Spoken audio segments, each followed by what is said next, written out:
Consider an act on request for adjustments to or relief from specific charges. Okay. Anyone want to remove anything from the consent agenda? No, but I'd like to make a comment on the number 4, the minutes of our board of directors meeting. I thought they were excellent. Very impressive. I think something we stepped up a bit and I can read them and I go, oh yeah, that all happened in the meeting. It really helps you. So the improvement that we're seeing, I really like. So thank you very much for making those so good. Could we even Move to approve the consent agenda as presented. Second. all those in favor? Aye. Okay. Number 8, grant exemptions from taxation for 2026. Adoption of resolution in connection therewith. Okay. I asked last month to delay this so we could talk about it. This is the homestead, the exemption for the disabled, right? And aged. So I made stuff. We should pass them if anybody wants to see them there. You got them? You all got a copy? It's Coming around. You got one? There's a mistake. Jeannie tells me there's mistakes on it, and I don't doubt it. So we're going to have her help me. But the idea here, and I've said this in several meetings, I've been on boards before, private sector boards, and when we have decisions to make about finances or money, we usually get something that summarizes the scope and scale of what we're trying to do and provide some context.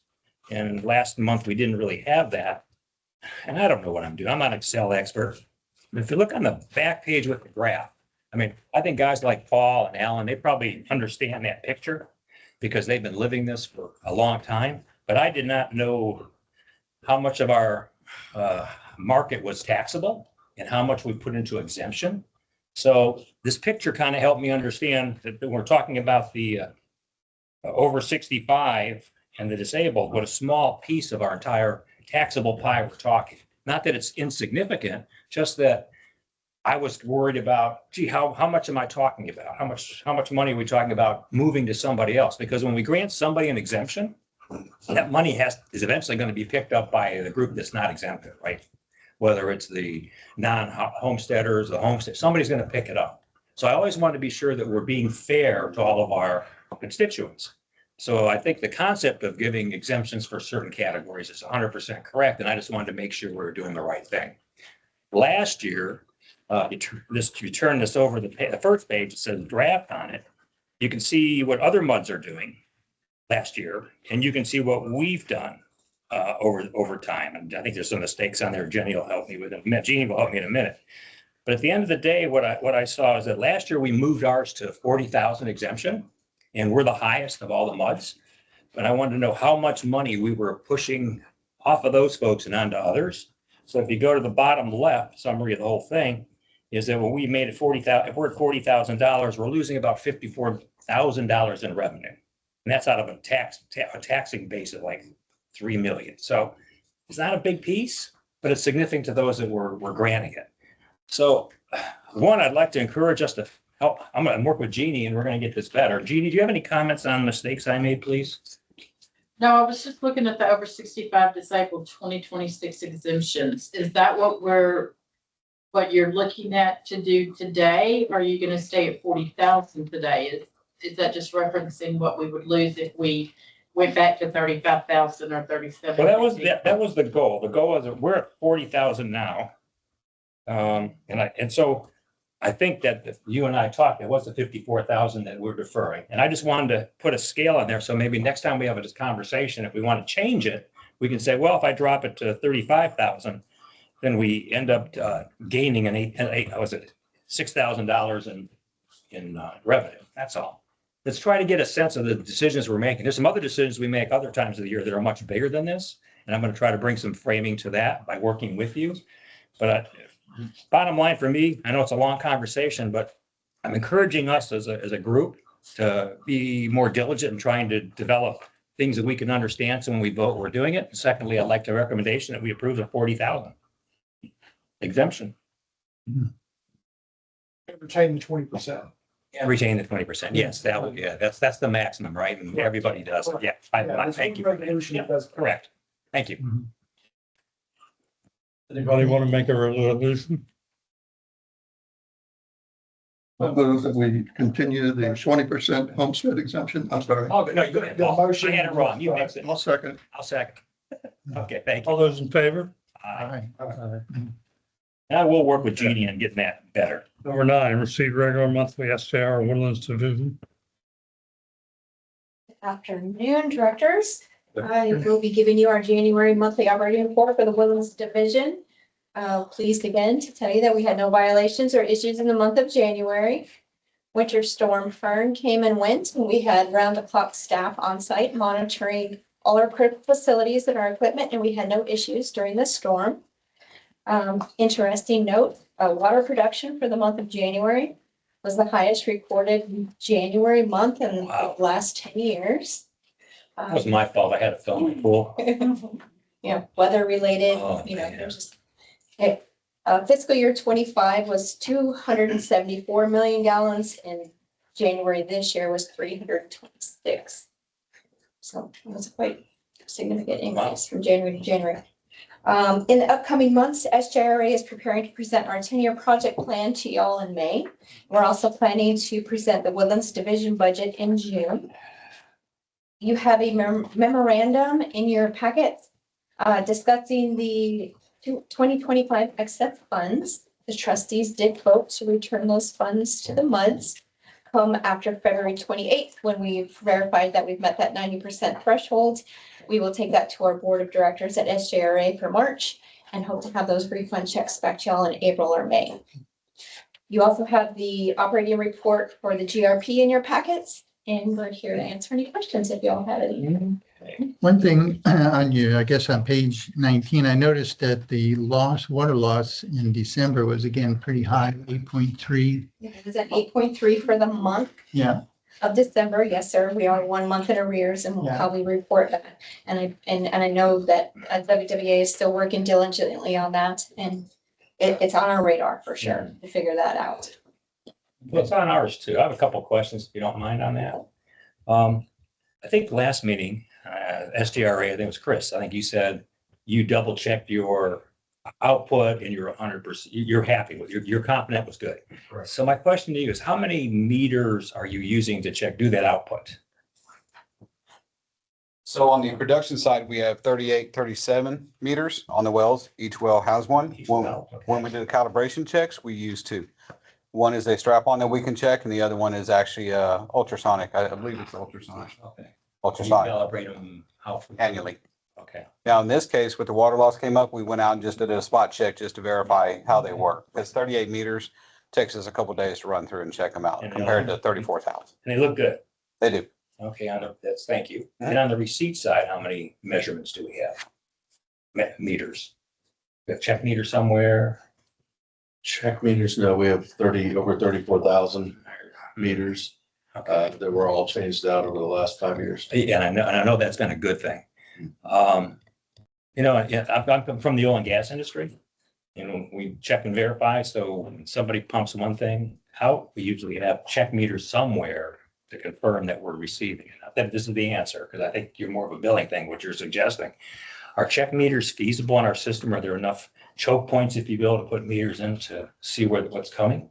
So we help from our side, and I agree with Eric. There's not, one thing a typical MUD will have is when it goes from wholesale to retail, we're gonna have essentially a check meter, right? We're gonna have our well production meters here, and then the point we give it to you, we're gonna have another meter, the master meter that discharges, and this is the MUD, this is the water we give to MUD 67. Right. The way the system was set up here, it's not possible. MUD 67 would have 6 or 7 of those meters. So on our side, definitely not possible. The meters are, how expensive would those meters be in, say, MUD 67 each? I mean, I just have no scale. Hundreds. No. 25,000 or so 6 times your water losses. We're gonna have to figure it out some other way. Okay, I'm just curious how the system was set up. Thank you very much. Any other questions? Thank you. Thank you. Oh, wait a minute, I do. Yeah. So the 10-year plan, I think you said is coming in May. Is that the normal time it comes? Yes, it is. Okay. My memory isn't so good. I was kind of on some medication the last couple meetings, but I think we had talked about for a while there, we had done the pipeline plan with the consultants, Mhm. HDR. And I believe we said we're gonna have a 3-year or 4-year outlook so that we can start financial planning. Are we gonna wait till May to get that, or are we gonna see that sooner?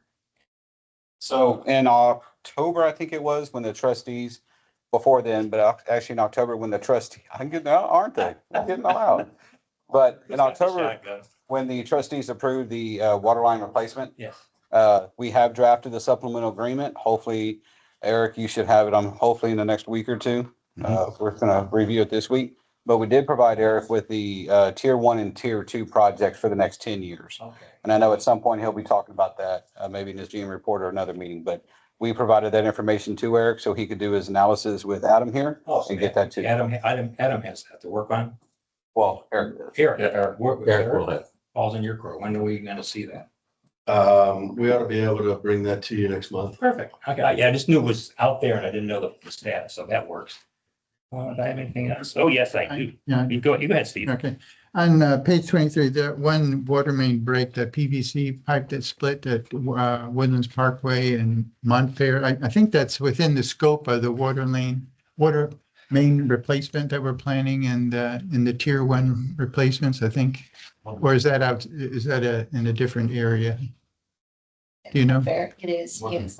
I think so. I think it was just this side of 2978. It is. It's, yeah, at the very end of Woodlands Parkway, but it is tier Where 1 there's project. been all that trouble with You got over it. history. If Okay. something breaks in 20 years. Yeah, okay. That's the first tranche. We will be doing the design on all that out there. Quick question on page 31, work order number 3 to evaluate 18 surface water receiving facilities. Is that the work we're looking to see if we can get more water? What is that? Page 31 is actually the GRP. Oh, you're not, okay, we're not GRPing yet?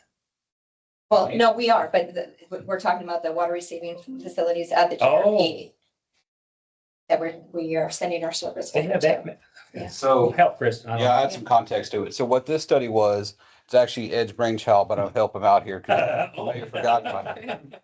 But essentially, I don't have the pack in front of me. but you know the project, I don't either. So this study was to see at the water receiving facilities, which are R18, how much water can we actually put through the piping and the flow control valve? They're designed right now and regulated for this, but we want to see different parameters of what's the max day, what's the min day. And then from that, if like water plant 2 in the Woodlands wanted 10 million gallons, could we send it to them? I'm looking forward. I like that. 'Cause you see a lot of water demand coming, don't we? You got it. Excellent. He thought about that a couple of years ago. Hands on top of it. He does have some experience in this business, doesn't he? A year or two. A year or two. Go ahead, Yeah, Ted. I had one also on page 40, I think on the 13th, SGRA got a draft copy of the preliminary engineering report from Schnitzel for the dam. That is correct. All right, okay. Did anything surprising pop out of that?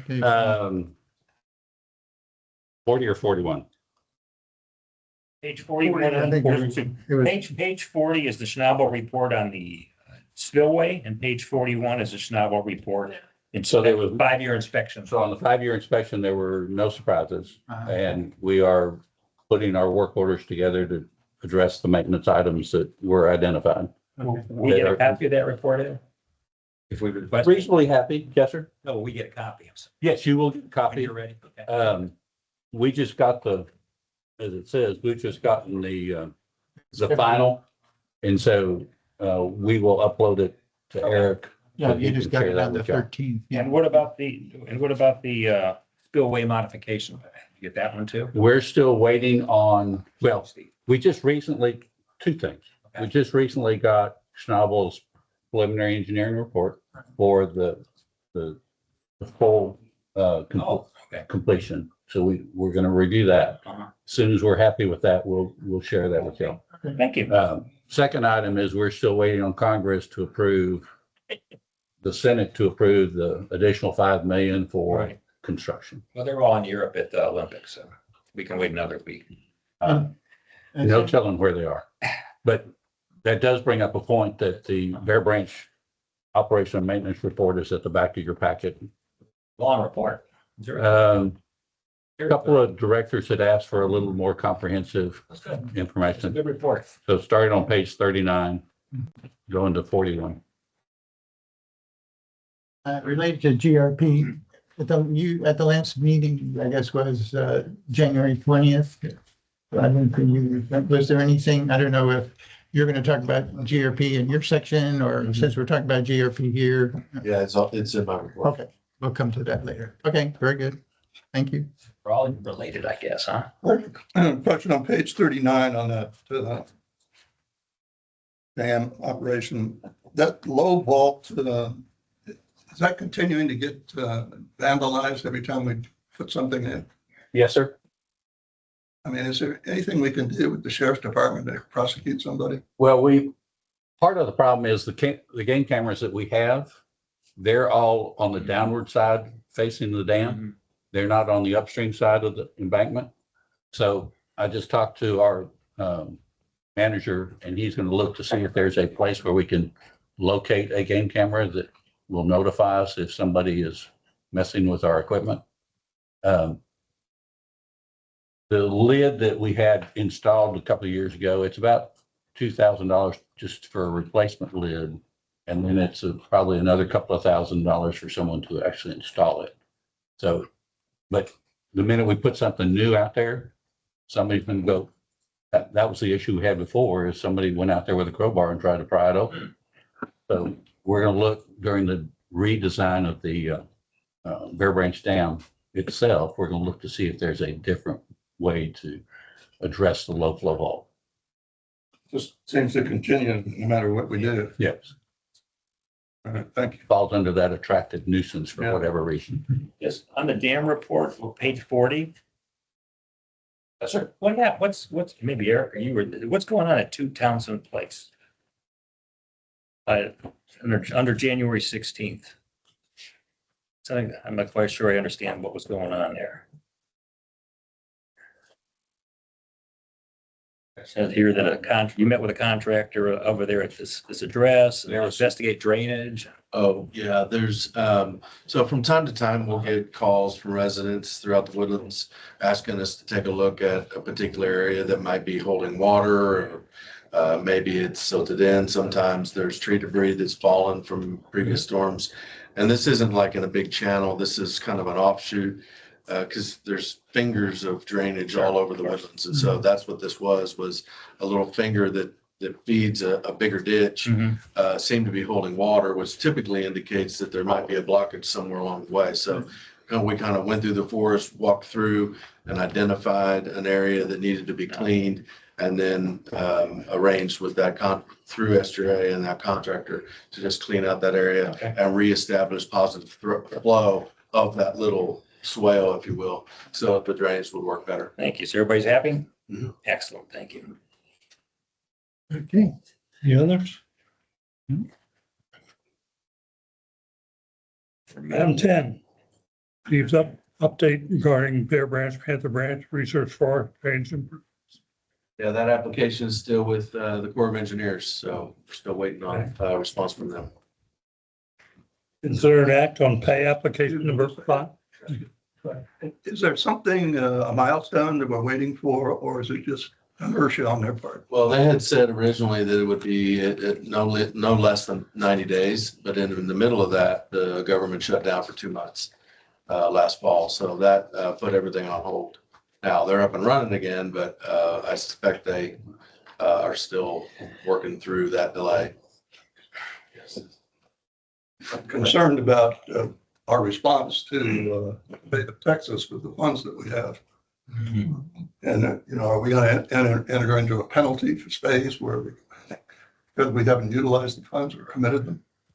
I think at this point, it's about just keeping them apprised, which I believe LJA has been doing, to let them know where we are with the project, which is, insufficient funds at this point, and investigating alternatives.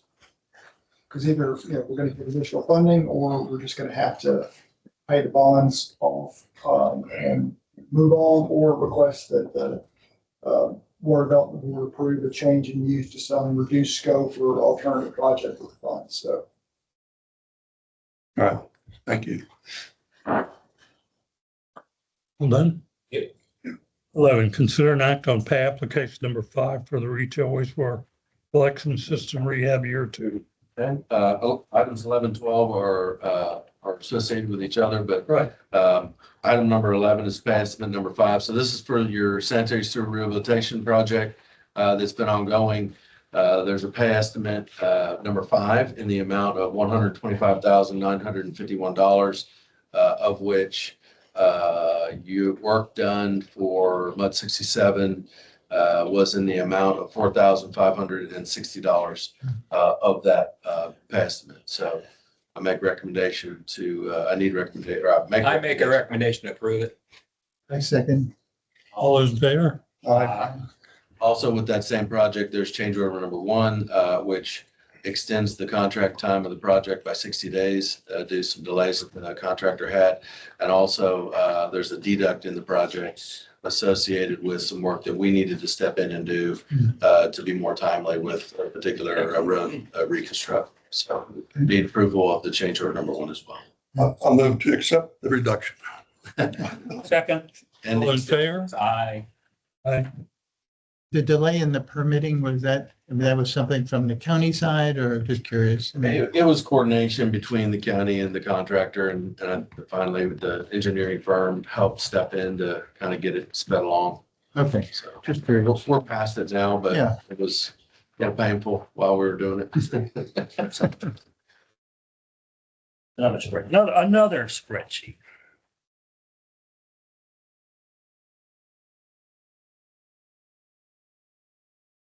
13, adoption of amended policy number RS 12 regarding rates for water service to reduce surface water conversion fee and implement infrastructure renewal. Yeah, RNS 12 is your policy that specifies your water and sewer rates for the districts. And so the amendment would be to document the reduction in the GRP fee, which was adopted last month at the GRP meeting. So it was approved to reduce the rate by 11 cents. So we want to document that to be transparent with the consumers, to drop the GRP by 11 cents and then add a infrastructure renewal fee of that same 11 cents on the bill to offset that 11 cents. And did we discuss last time about this infrastructure renewal fee? I mean, that seems to be something new, or did I miss? We've talked about it over the last year or so with the water line and other of the larger projects coming along. We talked about town center and then the engineering for the second project coming. That project is going to be, those bonds are going to be around $30 million. And that's what I'll bring to you in March. And so that would, Adam's done some evaluation on that to estimate that the resultant wholesale water rate that would be needed to cover that first tranche of bonds would be in the range of about 46, 47 cents. And so the idea was there that instead of dropping 11 cents to zero, and then the next month's hopping it back up to what it needs to be to cover that project, usually you'd want to do that to the customers. This would also give us the benefit to ease into that amount just by the increase that likely will come, here in the next few months. I think it'd be a better result for the customers. I like the thinking. I mean, I never not like to give money back to the residents, but it's a short term for this 8 months. And we know more spending is coming, more investment that's going to be required. My concern, or not concern, my question is, we're creating a whole new line item in a budget that I don't know has any constraints on it or protocols. In other words, what happens if we never spend the money? Where does it go? Is this a time limit? Is this fund only going to be there for the 8 months, or is it going to be forever? In private industry, we do that. We have to have something behind it. So we have a policy that's creating an infrastructure renewal fee, but it never talks about how it works or how it doesn't work. And that's my concern. I like the concept of the 11 cents. I don't want to change it, but what can we do to strengthen our policy so that it's clear with that new line item, what it means and what it doesn't mean? I don't know. Yeah, so I mean, this is kind of the first foray into this. And I think the driving force behind it was transparency. And so in the short term, the issue was the River Authority is about to modify their surface water conversion fee. And you don't want the districts to be at risk of a perception that you're overcharging your surface water conversion fee over what's necessary, what you're being charged by your wholesale provider. But to Eric's point, you know that you're going to have these additional costs for the future bond tranches coming up. So to keep, from reducing and then increasing, have that move over as an initial, understanding that it's not sufficient. I mean, to Eric's point, the first tranche is going to be 40-something cents. So it's just a placeholder at this point while, a strategy is developed, because we've talked about a few different potential strategies for where the funds to pay that debt service will come from. Right. It may be from full use of an infrastructure renewal fee. It may be blended, some infrastructure renewal fee, some reserves the district may have, maybe some of the reserves that will be increased as a result of the refund from the River Authority that was talked about earlier. So, I think right now that's just a holding point, a holding amount at this point. But where the funds go, it goes into just similar to your surface water conversion fee versus your retail water rates. That all goes into your general operating account. It will be accounted for separately. I talked to Eric about this. The internal accounting as well as the future audit will refer to those funds separately. So it will track them. But at the end of the day, similar to, even though you track the revenue from those as line items, it ultimately is going to end up in your general operating fund with your other general operating. Really what that means is you're not constrained by bond covenants. Right. You have a separate account for construction funds. And the reason you have those segregated is because you have bond covenants that limit, and TCQ rules, et cetera, that limit your ability to be able to spend those funds. Well, that all sounds good, but where have we documented that? So I think at this point, it's going to be documented through the policy as a separate line item. And then because it's a separate line item, it will be accounted for similar to the surface water conversion fee. There's a difference. Surface water conversion fee comes in or goes out, it comes in and goes out equal in the past, right? And it's going to do this again. In our budget, we have it equal on both revenue and expense, right? This one's coming in and it's there. Well, but it still goes, it doesn't, it's going to be treated the same in terms of how the funds come in and where they hit, regardless of where they go out. Okay. So they're all going to come through, be accounted for Right. separately, but then they're going to hit your operating account, Right. regardless of when they come out. Is it going to be a forever thing, or do we need to put a time limit on it? That's So my that's going to be, discomfort. that's going to be for future discussion, how the boards want to handle this, Okay. because it's going to be a larger amount. And, part of that's going to be a policy discussion for the boards is, do you want to charge that full freight to your customers? Or if you have some additional reserves, do you want to cushion that impact by using some of those reserves to help meet the Right. wholesale rate to more gently have that, We don't want a roller coaster. Exactly. The other parts of this table are unchanged, and I know Eric's going to talk about that later. But is some of that possibly included in what we're looking at going forward? In other words, what we charge for our water? So that's what Eric, I think I Yeah. mentioned in some previous meetings that, the rate analyst has been engaged to go back and look, and Yeah. that's done every 3 years or so. Mhm. So that was part of the reason, just have a placeholder now for the Okay. 11 cents. And then as you have a comprehensive review of your rates, Okay. you can look at that along with the infrastructure fee. What? And question, are we going to be able to earn interest on these sequestered funds? You're going to be able to have the ability to do that? No operate.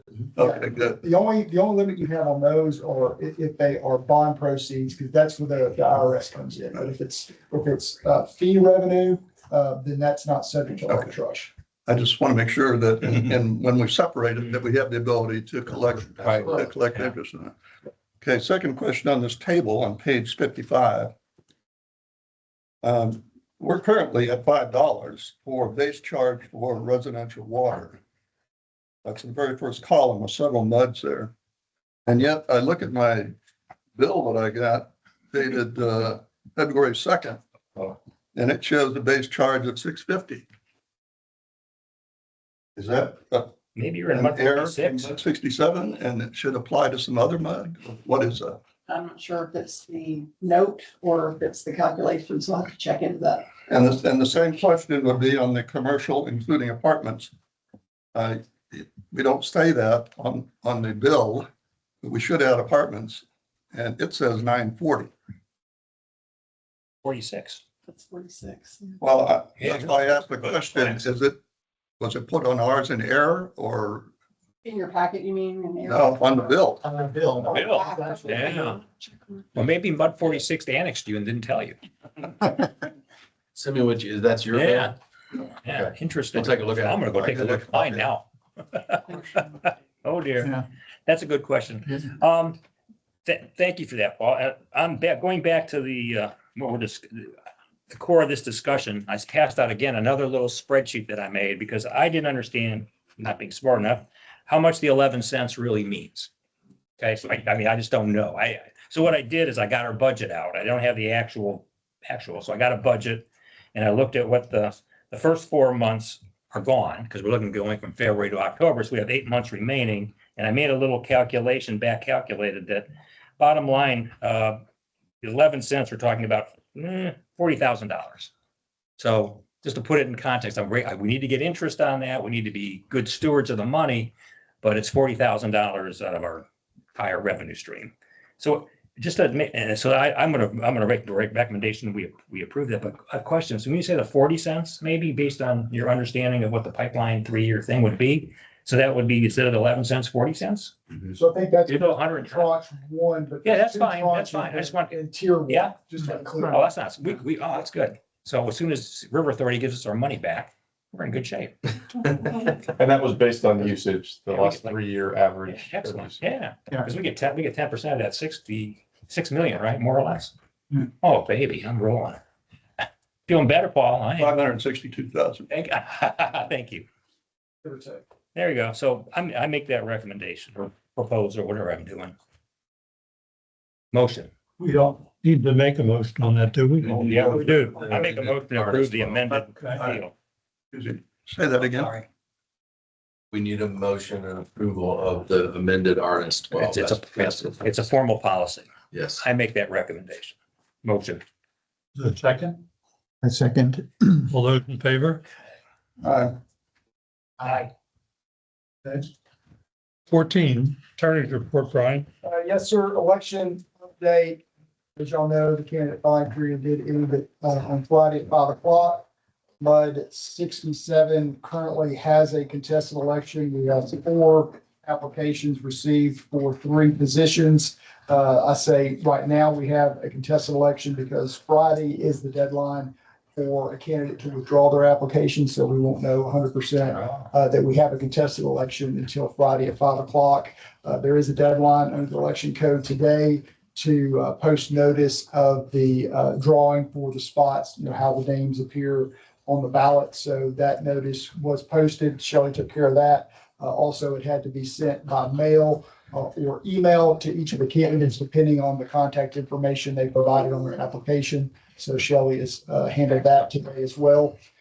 So assuming that we still have a contested election as of 5 o'clock on Friday, the drawings for the districts, there's 5 districts in the MUDs, 5 of the 10 are contested right now.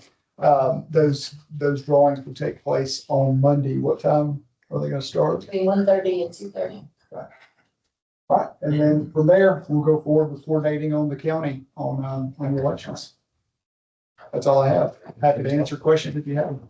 Anybody have a question for Brian? No, but you two aren't running. I saw that. The deadline's over and we'll have a party for you later, but We're too old. I want to thank you for all your service. You guys have done a hell of a job. Yeah. I agree. Thank you. Thank you. Thank you, Paul. Thank you, Alan. 15, GM's report. Yes, just a couple of things to go over. Wanted to let you know that I've started the conversation with the trustees It'll be on the March trustee meeting to contemplate the Woodlands increasing their overall surface water take to 55%. So we'll have that on the March agenda for them to contemplate that. As we've talked in a couple meetings, but the idea around that is over the last 6 months or so, multiple municipalities have requested additional surface water from the JRP, and their capacity in that plant is coming to an end. And so we wanted to have an opportunity to make that request before it's too late. So that's one of the reasons. There's other subsides and other benefits, obviously, of looking for alternative water source versus groundwater. So that's coming. Wanted to give you some good news that last year at the budget time, we talked about building a ditch crew and getting some equipment, et cetera, to do some of the smaller work. We hired one individual last fall, and it's been a little slow to get the rest. But I'm happy to report that we have three acceptances last week and this week of three new guys that will be starting here in the next couple of weeks. Got to get them in, got to get them trained up, and then we'll start hitting that work that we talked about, the smaller work. We already have been starting the other work throughout the Woodlands with our contractors to do some pipe work on the bigger pipe, and then some of the brush clear back on some of the ditches. So that's ongoing already, but we'll be focusing on some of the lighter siltation items, and then some of the lighter brush clear back stuff will be the main focuses of that group. So they'll be starting that soon. Want to let you know that the update on the SFDUE evaluation for water reclamation facility number 1. Kim and I completed that a few weeks ago. We had a meeting with Howard Hughes to kind of go over some of the allocations that they have projected for some of the undeveloped properties to see how it related to the 6th and final, which was 9 years ago. So some things have changed. Not a whole lot of developable properties in the Woodlands, but for those that we have, wanted to just get the latest and greatest on that. We have that. We're about halfway through updating the GIS database. There's a lot of cells, a lot of information to go through. So we did some of that today. We're going to hopefully finish it this week, if not early next week. And then we'll sit down with SDRA, kind of show them what we found or what we have. And then next steps, we'll likely to SDRA come back to you and talk about getting Corello up and running again. Whenever that's appropriate, but we'll likely probably bring the results of that the SFDUE evaluation to the March meetings. Excellent. Wasn't it busy in March? Good. Yep. Don't miss March. As was discussed earlier, we've engaged our consultant that will go in and do the retail rate study. We did one in 2023. We addressed rates in 2024, January. I'd said at that time that I think it's important to look at that every 2 to 3 years, just with all the things we have coming over the next few years, just to see if there's a need there and if we're covering our costs. I mean, that's not a big item. So we've engaged that consultant. Hope to have the information back by early summer so we can incorporate any potential changes in budgets. And then if there are any changes to the rates, wouldn't go into effect till likely January 27. That's usually. We don't change rates very often over the years, but if we did, it'd be likely to be early next year. Is there anything unusual in the scope other than, business as usual and doing what you've done in the past? Yeah, I mean, what's important in putting one together is looking at your existing expenses and then looking forward to see if there's any, like the ditch work that we're doing, the meters we did last year. I mean, those things.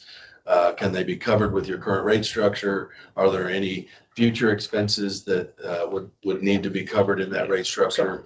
Or is there, another way to cover it?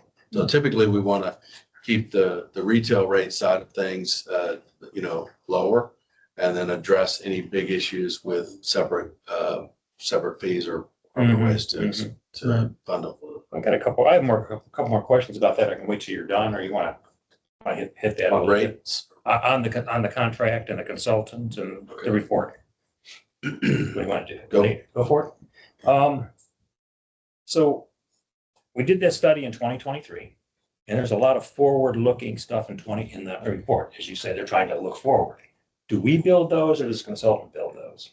Build what? Build the forward-looking plan or budgets. Yeah, we would build that. We have to provide You that. guys provide the 5-year outlook or whatever. Correct. Okay. And then is Adam getting involved with the numbers that he's working on relative to the new pipeline project? Are we including that in the scope of what the subcontractor's doing?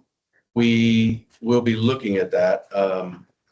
That typically is handled through the separate rates that we charge, like the infrastructure rate or the wholesale water rate. Mhm. That's usually on the SDRA side. Is not usually the retail rate. Retail rates are usually for district-specific expenses related to Mhm. the water and sewer infrastructure just for y'all, not necessarily SDRA. That's how it's been handled. Yeah, I understand. I guess I kind of look at my residents as the bottom line. And the better I can make what happens holistically here, the better I've done my job. Sure. And so we're looking forward with this new plan where we have a lot of uncertainty relative to our future spending with SJRA. And I'm curious as to what we're going to be putting in our budget going forward based on that and how we're going to incorporate that into water rates. If this thing's good for the next 3 or 4 years, I'm wondering if we're not a little early in doing this before we get more idea where we're headed with the spending plan. It's just a comment. The question I have is, this is the same consultant that we used last time. Yes. And did we go back and check how well that plan was built relative to what we're seeing, what has occurred in the last 3 years? Although, do we do a look back on the quality of the work of the consultant? In terms of what? Were they good? I mean, the outcome is your budget. Well, yeah, the outcome is the water rate that we charge people. So I'm looking, they did it for 10 months. And a lot of times when you do contract reviews, we go, well, is that a good consultant or not? Well, how good was their work that they provided of Outlook 3 years ago? Were they pretty good? And I'm just asking if we've done that look back. I don't know how to answer that. I guess. You did. I think you just did. Well, I mean, we look at that every year as part of the budget setting cycle. So their work is to evaluate the numbers based on the projected water usage that comes in and evaluate that to identify the rates necessary to cover your budgets. I understand. Okay. It doesn't sound, I'm not sure. Yeah, I know. We can do this. You and I get together. 'Cause what I do want to see is I want to see that contract. And I want to see the scope of work. I don't know enough about how water rates are determined by us. And I want to understand that because like I said, we have a lot of spending investment coming up. And I want to make sure I understand what it is so we get it right. Sure. And I didn't see any sensitivities in this report. What ifs, none of that. Frankly, I didn't see much work on telling me what their assumptions were when they did the report. So you and I we need to do this offline. Sure. I'd like to know what's going on a little bit better so we can discuss it. So thank you. Would the results of the SFGUE study impact that analysis that they do? No. Look ahead. I don't see how. Okay. If we're still on I have 2 other questions, simple ones about your report. On page 63, you mentioned a C&D tech. What's that? C&D. Collection is distribution. Okay, thank you. And then also on page 63, at the top of the page, there's an excellent graph. Who made that and how they do it? I want to know how to do that one. Come on, who did it? Marine put that together. Right? Okay, I'm gonna get with you and you can show me how you do that. That's a lovely graph. Thank you. Okay. Then I was going to point out in our report or in your packet, several letters that we received from customers thanking us for service. One went to the point of actually writing a letter, putting a stamp on it and mailing it, which I don't take that lightly when someone's willing to go to that level. That's lovely. To express their thank you for the service that they received. So Here. I wanted to point that out. That's So great. that's all I had Okay. on my report. Thank you. I'm going to skip over to or do we want to? Next item is 16. I can cover that as well. Yeah. So we talked about that last month. I had requested feedback this week from the directors, and then we would get whatever feedback collected and sent over to SGRA by the end of the month. In the meantime, I reached out to Aubrey to get a little bit better insight, just because a lot of the questions that were coming up at the meetings about how we got here and what does the global amendment mean and those types of things. So he's agreed to actually meet with us in a meeting, hopefully in the next week. We're looking to put something together maybe at the end of next week, if not Monday. I want to do it here in the next week or so. So I would ask for up to 2 directors. If you're interested in attending, we can get the meeting scheduler from Shelley out to everybody and get that on the books. So he's agreed to come and tell us all about how we got here. I'm very interested. That would be interesting. Is that all right? All right. Paul, do you want to get in there? We had some good questions about it. What dates do you anticipate? I possibly next Friday or the following Monday is kind of what we're looking at the moment. Eric, you might focus more on March 2nd, When's that? the Monday. Yeah, I've sent the request in already. What date? I've seen email from Aubrey. What day did you say? March 2nd. That's Monday. It's Monday. Already? No, that's not. Yeah. All right, you can't do it. All right, I'll send, Shelley will send that note. Once I hear back from Aubrey on acceptable dates, we'll get that sent out and we'll get the meeting scheduled. Question on the comments that you requested. And I guess you requested them for this week and I haven't done them yet. Is our goal to give them to Aubrey so he has a sense of what the audience would like to hear? Or is it just to get him, I don't, or should we do the comments after we hear from Aubrey? I guess that's my question. Well, seeing that I hadn't received any from anyone, that told me that maybe there's some confusion on just what we're reading. There's a lot. And so that was part of why I reached out to initiate this meeting. It's super. So my thought was realistically that coming out of that meeting, that might help us understand better to see what we might want to comment on if there's something in particular we don't like about certain wording. Okay, So that was kind of strategic fair enough. to get that done. Good. No, I appreciate you organizing that meeting. I think that's good. I'm confused. Eric, you're gonna cover 17 also? John. Where's John? See, I didn't see him back there. Good afternoon. Good afternoon. Before we dig into the update, I just wanted to quickly point out your communications report on page 70. And just a couple highlights there. I want to note that we do have a community survey that's going to be pushing out here the next week or so. We'll let that run for a few weeks and should have findings for you probably at your April meeting, actually. And that's going to be assessing community knowledge levels and favorability ratings, something we've been doing annually for a few years now. So, and to give you a number of performance metrics there. Please let me know if you have questions on any of that, for our various outlets, and then an in-person outreach calendar on page 74. The questions for the survey, how do they come about? Is that you? EEC, Public Education Committee helped form those. Very similar to what we've done in the past, a few tweaks. I added a couple more questions on infrastructure, tweak those a little bit. All right, so the update, so hopefully you've all reviewed this electronically.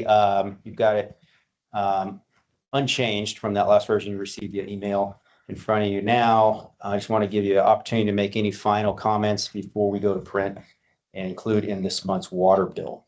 I like what we've done. I'd like to switch out, I'd like to swap the order of advanced infrastructure renewal projects and put that below the maximizing the value. That is bottom.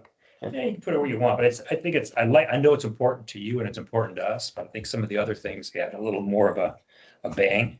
No, just switch 1, 2, 3, dot number 4 and dot number 5. I think that makes sense. Yep. That's just my suggestion on if you guys agree or care. I just like to hit the things that people are really paying attention to. And that's kind of actually a good lead into what's happening in 06, Yeah. 26. I would It kind of flows. support that switch. That's it. Easy enough. All in favor? Aye. Okay. Yeah. So again, this will go out with the next water bill, and then we'll push it out via e-blast and social media and so forth. And it will live online Perfect. at your Monday. Good stuff, Jeff. Thank you for getting it done for us. Thank you. Thank you, John. 18 trustees report, Paul? Did we take a motion? Can't remember what said. You No. sound like you were making a motion, but. Oh, I like making motions, yeah. To approve the update as revised. As revised, yeah. Make the motion, Paul, Yeah. John. Oh, yeah, I made the, open for this. Yeah, I made the motion that we prove it as what that's minor change. 17 seconds. I would second that. All those in favor? Aye. Okay. Perfect. Trustee Paul. Okay, I think we've talked about most of the items, so on page 75. Just a correction on the very last item. It says year-to-date capital purchases. It should be 102,204 instead of 0.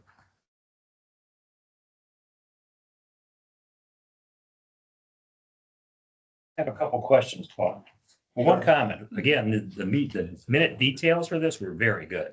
I felt like I was in the meeting. I read this and I understood pretty much what happened there, and I really appreciate that. It was well done.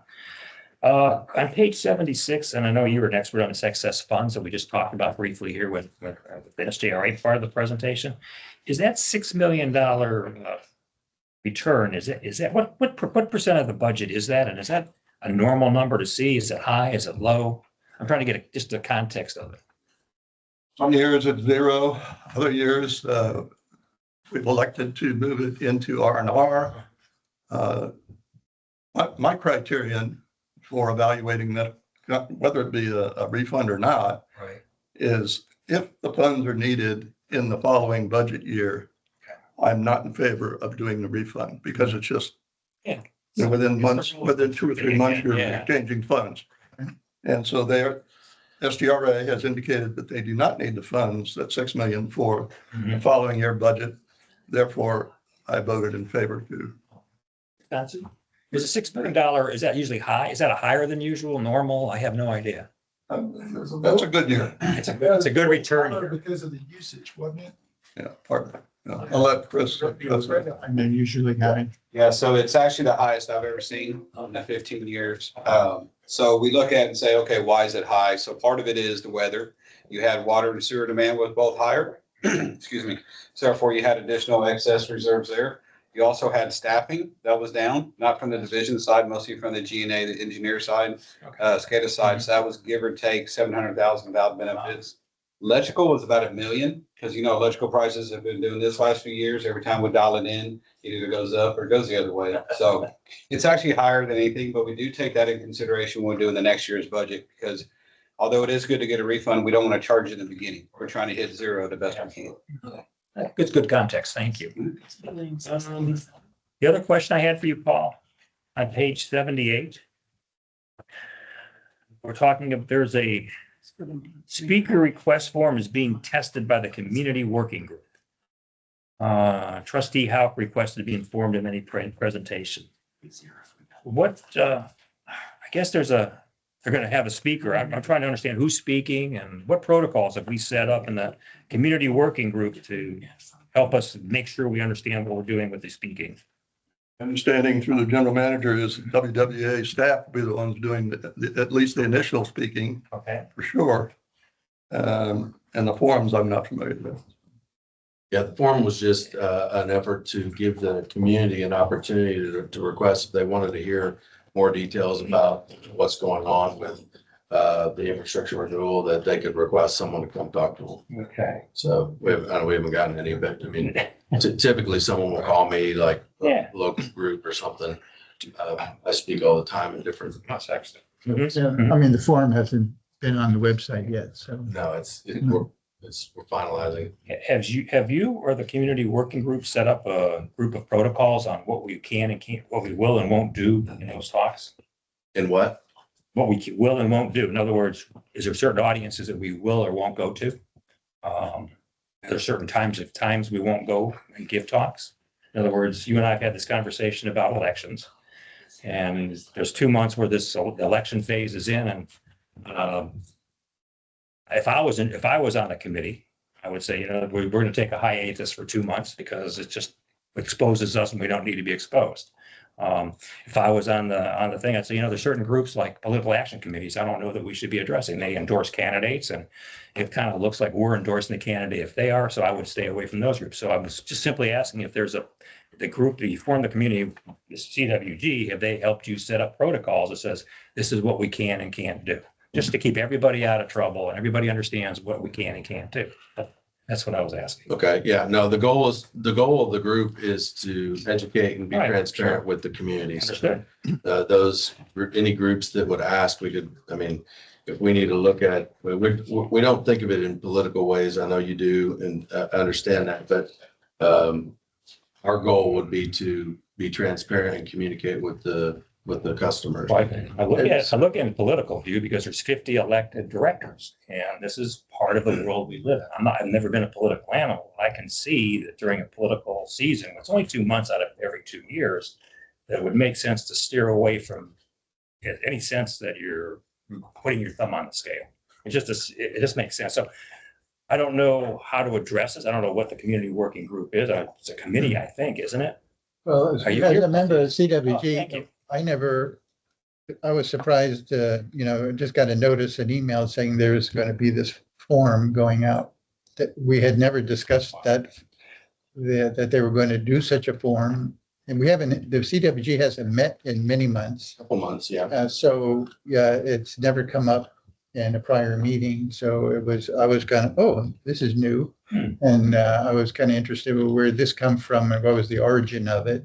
So, we, as a member of the CWG, I was a little surprised to see it without having had any prior knowledge of it. So you will recall that the Speaker's Bureau was discussed and Meeting in a Box was all discussed. This is the follow-up to that. Yeah, but I'm just saying this, actually creating this form and whatnot, that was not ever discussed in the context of the CWG. As our representative, I'm going to make a formal request to you that you put that on the agenda for the CWG. If they're going to develop a series of talks, that they put some guidelines or protocols on it so we all understand what they're doing. The second thing is I'd like Brad, I'd like to be informed of who's doing presentations when. Sure. That's another request. That's all. Thank you. Paul, anything else? That's it. Brian, do we need closed session? Okay. Discuss any matters for placing on future agendas? Hearing none, the meeting is adjourned.